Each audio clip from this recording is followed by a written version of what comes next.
बिस्मिल्लाहिर्रहमानिर्रहीम, अस्सलामुअलैकुम। लाखों करोड़ों दुरूदो सलाम मोहम्मद मुस्तफ़ा सल्लल्लाहु अलैहि वसल्लम और आले मोहम्मद पर। मैं हूँ उमर दराज गोंदल और आप मेरा यूट्यूब चैनल देख रहे हैं।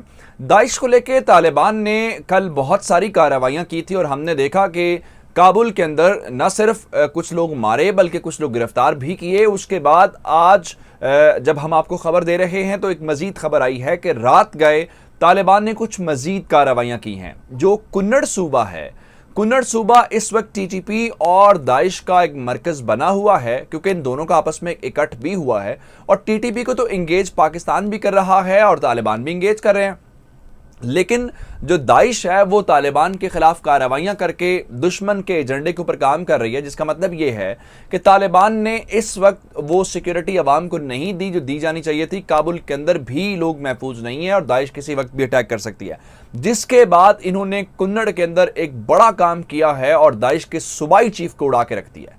उसका काम तमाम किया। ये है हमारी टॉप स्टोरी। और दूसरा ये है कि जो ज़बीहुल्लाह मुजाहिद के घर के ऊपर, घर के हवाले से नहीं बल्कि जो उनके मस्जिद में उनकी वालिदा की फातिहा खानी जारी थी जहां पे हमला हुआ, दाइश ने न सिर्फ उस हवाले से जिम्मेदारी कबूल की है बल्कि मजीद तफसीलात उस हमले के मुतालिक जारी कर दी हैं। और फिर तालिबान ने एक बार फिर अपनी काबीना के अंदर कुछ तब्दीलियां की हैं। ये दूसरी बार तब्दीलियां की गई हैं और एक नए नायब वजीर आजम आ गए हैं। पहले दो नायब वजीर आजम हैं, अब अफगान तालिबान की काबीना के अंदर एक तीसरे नायब वजीर आजम भी इंट्रोड्यूस करवा दिए गए हैं। ये कौन है, क्या नाम है, इस हवाले से बताएंगे। और हामिद करजई ने एक बार फिर मुलाकातों का सिलसिला शुरू कर दिया है, वो किससे मिले हैं ये भी बताना है। और इससे हटके जो तालिबान के आर्मी चीफ हैं कारी फसीउद्दीन, मैं सिर्फ इतना बताना चाहता हूं कि वह ताजिक नस्ल है, यानी ताजिक जो बरादरी है उनसे उनका ताल्लुक है। उन्होंने ताजिकिस्तान के खिलाफ एक बहुत बड़ी चाल चली है, वो क्या ये भी बताएंगे। और आखिर में जो खबर है वो चीन से मुतल्लिक है। बगराम एयरबेस से मुतल्लिक हमने आपको बताया, फिर उसके ऊपर जो तालिबान का रद्देअमल आया वो भी बताया। अब चीन की हुकूमत का पहला रद्देअमल बगराम एयरबेस के हवाले से वो आपको बताएंगे। लेकिन अगर आपने अभी तक हमारा चैनल सब्सक्राइब नहीं किया और आप चाहते हैं कि आपको मुस्तनद और बरवक्त खबरें मिलती रहें तो हमारा चैनल सब्सक्राइब कर लीजिए, बेल आइकन के ऊपर क्लिक कर लीजिए ताकि हमारी आइंदा आने वाली वीडियोस बरवक्त आप तक पहुंचते रहें। तालिबान ने दाइश के खिलाफ मुल्क भर में एक बड़ा ऑपरेशन लॉन्च किया है। उसकी वजह यह है, एक तो काबुल के अंदर जो ज़बीहुल्लाह मुजाहिद साहब की वालिदा के फातिहा खानी के हवाले से हमला था, उसके बाद बड़ी अलार्मिंग सिचुएशन थी। उसके बाद जो डिस्ट्रिक्ट 17 है उसके अंदर हमने आपको बताया था कि दाइश का जो हेडक्वार्टर था या सेंटर था उसको तालिबान ने नीस्तो नाबूद किया, उड़ा दिया और वहां पे जो लोग थे वो भी मारे गए। फिर हमने आपको वो खबर भी दी थी जहां पे डिस्ट्रिक्ट 5 के अंदर तालिबान ने कार्रवाई करते हुए 11 दहशतगर्द जिंदा गिरफ्तार किए। अब उसके बाद तालिबान ने रात गए पाकिस्तान के बॉर्डर के ऊपर दाइश के खिलाफ बहुत बड़ी कार्रवाई की है।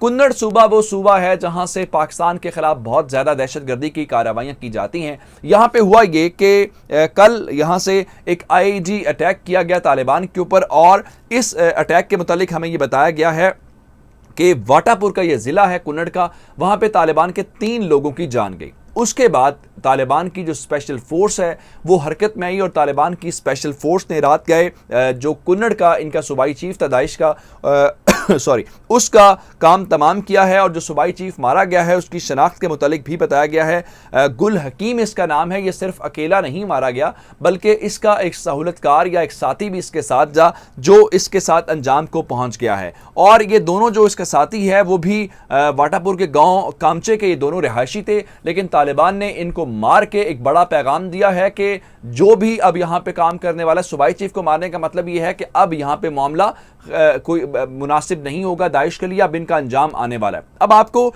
दूसरी खबर देना चाहते हैं कि दाइश के एक उस हमले के मुतालिक जो उन्होंने काबुल के अंदर किया था, ज़बीहुल्लाह मुजाहिद साहब की वालिदा की जो फातिहा खानी वाला मामला था, वहां पे जो हमला हुआ था, हमने आपको बताया था ये मालूम नहीं है कि ये खुदकुश हमला है या कोई बम प्लांट किया गया था। तो अब दाइश ने न सिर्फ इस हमले की जिम्मेदारी कबूल की है, हमने आपको बताया था 12 लोग, हमारे पास इतला यही है कि 12 लोग जो है वो उनकी जान गई है, जिसके अंदर अब तालिबान ने कुछ लोगों की शनाख्त जाहिर की है, जिसमें एक उनका जंगजू ऐसा भी है जिसकी 10 रोज के बाद कोई शादी थी। उस हवाले से तालिबान उसकी तस्वीर भी जारी की है जो उनका अपना शख्स है जिसकी जान गई है। अच्छा, अब इस हमले के मुतालिक एक तो जिम्मेदारी कबूल कर ली, दूसरा ये उन्होंने बताया कि यह खुदकुश हमला था। ये दाइश ने कहा है और उन्होंने कहा है कि उन्होंने तालिबान को जानी तौर पे, जानी लिहाज से बहुत ज़्यादा नुकसान पहुंचाया है और उन्होंने अपने इस हमले को कामयाब करार दिया है जो दाइश ने जिम्मेदारी कबूल की है। अब मैं आपको तालिबान की काबीना के हवाले से तब्दीली बताना चाहता हूं कि तालिबान ने सबसे पहले हुकूमत का ऐलान किया, उसके बाद पाकिस्तान और दीगर ममालिक ने कहा कि ये इंक्लूसिव गवर्नमेंट नहीं है, इसके ऊपर आप थोड़ा सा गौर व फिक्र करें। जिसके बाद कुछ तब्दीलियां की गई, कुछ डिप्टी मिनिस्टर्स लाए गए, कुछ दीगर लोग लाए गए। अब एक बार फिर जो तालिबान है उन्होंने अपनी काबीना के अंदर तब्दीली की है और तीसरे नायब वजीर आजम का ऐलान किया है। आपको याद होगा कि पहले दो नायब वजीर आजम काम कर रहे हैं, जिसमें मुल्ला अब्दुल गनी बरादर शामिल हैं और मुल्ला अब्दुल सलाम हनफी शामिल हैं। अब जो तीसरे नायब वजीर आजम हैं वो मौलवी अब्दुल कबीर साहब हैं। ये वजीर आजम के पॉलिटिकल असिस्टेंट भी होंगे और ये वजीर आजम मुल्ला हसन अखून के साथ नायब के तौर पर काम करेंगे। तो इसका मतलब ये हुआ कि अब मुल्ला हसन अखून वजीर आजम होंगे और उनके नीचे 3 नायब वज़राए आज़म काम करेंगे। अब इसके पीछे क्या हिकमत है ये तो तालिबान ही बेहतर जानते हैं। उधर जो हामिद करजई हैं, फॉर्मर प्रेसिडेंट है अफगानिस्तान के, वो अच्छे मुतहरिक, खासे मुतहरिक दिखाई दे रहे हैं। पंजशेर के मामले के ऊपर बोले थे और कहा था कि हम नहीं चाहते कि लड़ाई झगड़ा हो, ये मामले खुश असलूबी से तय हो जाएं तो बहुत बेहतर है। इसके बाद आज उन्होंने गुलबदीन हिकमतयार, जो माजी में खुद तालिबान का हिस्सा रहे, वजीर आजम के तौर पर भी काम कर चुके हैं, अब वो तालिबान की हुकूमत की हिमायत तो करते हैं लेकिन उनको इस हुकूमत के अंदर कोई ओहदा नहीं दिया गया। तो गुलबदीन हिकमतयार के साथ करजई की एक बड़ी मुलाकात जो हुई है। अब आते हैं तालिबान आर्मी चीफ के हवाले से। कारी फसीउद्दीन, जिनको पंजशेर का फातेह भी कहा जाता है, और वजह यह है कि वो खुद ताजिक हैं और उस सारे इलाके को भी समझते हैं, उस इलाके की रिवायात को भी समझते हैं। यही वजह है कि पंजशेर की जिम्मेदारी उनको दी गई थी और बखूबी उन्होंने वो जिम्मेदारी निभाई है। अब आपको बताएं तो ताजिकिस्तान के साथ तनाज़ा बढ़ गया। मैंने आपको लश्कर मंसूरी के मुतालिक बताया था, जो खुद कुछ इनका बमबार यूनिट है, और डिप्लॉयमेंट के मुतालिक बताया बॉर्डर फोर्स के। अब जो कारी फसीउद्दीन खुद ताजिक हैं, उन्होंने क्या किया है कि ताजिकिस्तान वाले किस बुनियाद के ऊपर ये सारा केस लड़ते हैं तालिबान के खिलाफ? जी, हम ताजिक कम्युनिटी की, हम हज़ारा कम्युनिटी की और उस कम्युनिटी की हम वकालत कर रहे हैं। तो अब उन्होंने ताजिकिस्तान का मुकाबला करने के लिए जो ताजिक जंगजू हैं वो बॉर्डर पे पहुंचा दिए हैं, उनको मुसल्ला किया है, उनको असलहा दिया है और उनको जिम्मेदारी लगाई है कि आपने सिर्फ ताजिकिस्तान का मुकाबला करना है। तो आप यूं कहिए कि इस बड़ी चाल ने ताजिकिस्तान को नॉकआउट कर दिया। अब आते हैं बगराम एयरबेस के हवाले से।